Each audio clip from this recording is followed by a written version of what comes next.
Hey, what's up? This is Chosen, and we have got a brand new Void Legendary in Fortus coming to the game. I am on the test server right now. I'll give you a first look at this champion, but most importantly, I want to talk about where Fortus is going to rank on our Void Legendaries tier list that I try to keep up to date here on the channel, ranking the Void Legendaries overall. So let's get into it.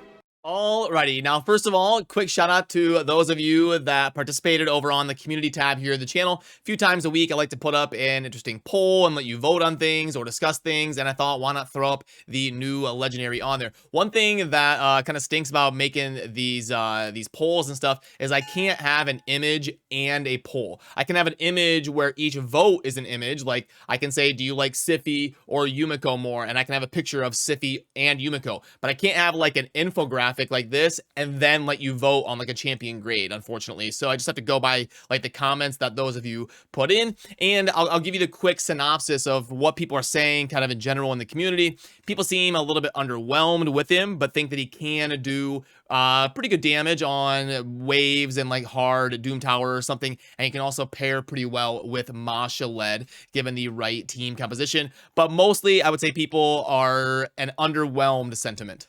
So first, let's quickly go over Fortus as a champion, just give you a first look. So we got an A1 that's going to attack one enemy with a chance to place a fear that you can book up to 50%, and the attack will always be critical if they are already under a fear or true fear. And then Fortus is going to be scaling with defense, so it can be built as a damage dealing option who is also tanky as well. We're going to get an AoE that's bookable to a 3-turn cooldown and a 100% chance of placing a true fear, and the debuff cannot be resisted if they are already under a fear debuff.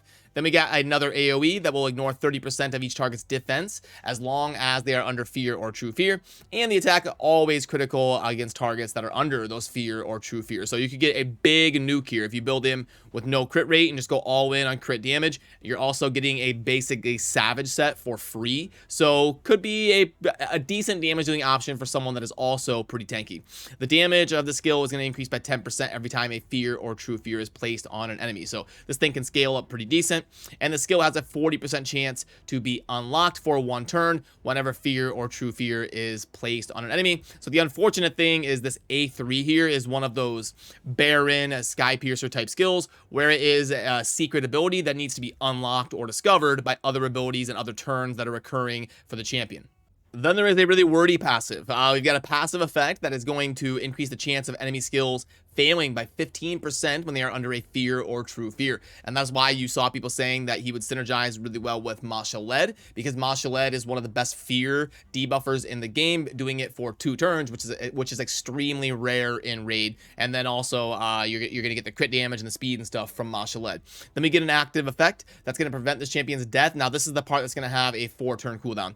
Prevent this champion's death and keep them alive on 1 HP when hit by a fatal hit. So something similar to like a Skull Crown, the Aureus, a way to kind of stay alive. And then remove all buffs and debuffs from this champion after preventing the death. Gonna fully heal them, but deplete the turn meter, and they're gonna basically use the turn as a turn to place an AoE fear on all enemies, and then also place a sleep on this champion for 1 turn that cannot be resisted or blocked. And we get an aura of crit rate by 25% in the arena. The base stats are mostly what you would expect. The attack is irrelevant. The speed is it's average. You get the bumped up crit rate, or I'm sorry, crit damage, which is nice, and the base of 40 resistance. And unfortunate that we get 0 accuracy because we are placing debuffs here with the fear and true fear and stuff like that. So unfortunate. I wish it would have been 40 and 20 for a Void Legendary. I think the 0 there is a little bit rough for a new Void Lego. But anyway, that's the kit.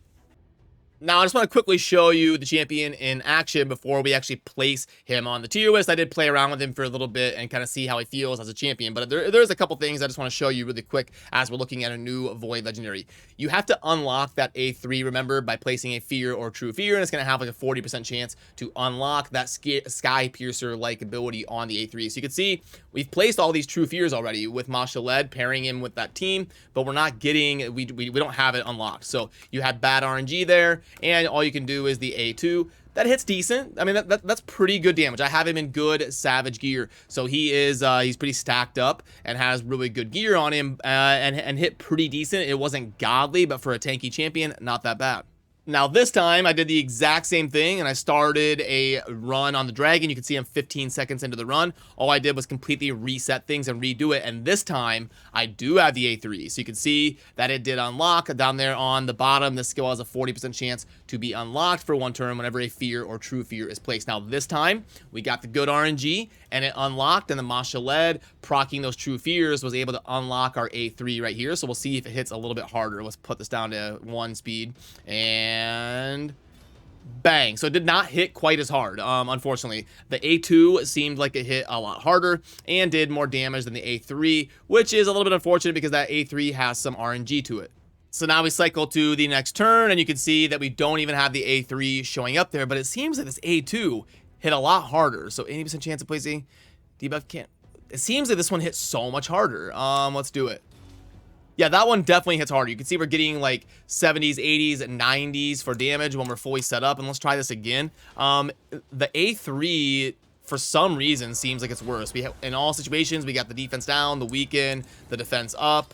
Right here from Mithrala, we're fully set up. And then the A3, what were we getting? We're getting like, yeah, let's say it's like 50s and 60s. I don't know why the A3 would hit softer when it's a secret ability. But anyway, it is what it is. From what I can tell in my testing and playing around with this guy, the multipliers are decent, and he can do a decent amount of damage for a tanky champion, but maybe not what I would quite hope that it would be for a Void Legendary that's new to the game. And if you want to see the build that I was going with, right there, we did the Savage plus the Perception and got a decent amount of accuracy, enough to land his stuff. We got the 100% crit rate exactly, and then we cranked up the defense to try and get over 5k to get the multipliers stacking up and doing a pretty decent amount of damage. We got the 218% crit damage, the 5k defense, the 203 speed. We went with the defense boots and all of that type of stuff. We did take Helm Smasher. I'll try to move myself out of the way here. We took the Helm Smasher, and we were trying to get him to do as much damage as I could to see if he could be built as a realistic option to damage deal. And he seems kind of in that Drexthar vein where he can be a decent damage dealer as a defense champion, but I don't think he's going to be some insane nuker champion or anything like that.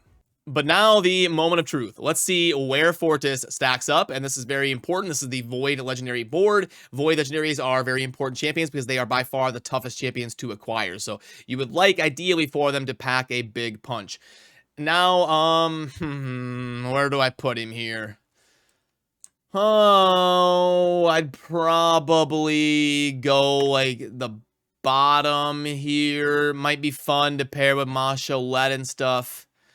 He's not going to be up here, I don't think. No way. I'm probably gonna drop him in like somewhere around there. And then do I drop anybody down to keep the tiers even? I'd probably wanted to shade a little bit down. Chogger's fun, but I'm going to drop him down here, and I'm going to go with this. So, yep, we're sliding in Fortus right there in the B tier. Let me know if you agree or disagree. Obviously, I'm going to keep playing around with him and testing him more and more and getting more and more insight from people. I always adjust this, you know, once a month, every few weeks or so to try and keep it as accurate as I can. It's never going to be perfect, but I try my best. So let me know if you agree or disagree with that placement down below in the comment section.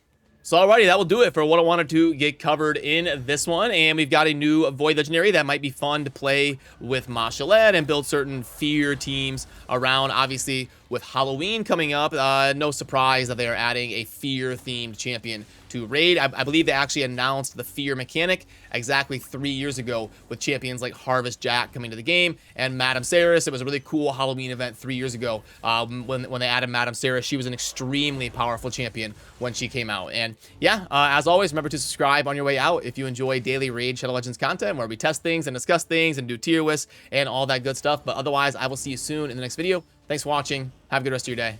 Peace.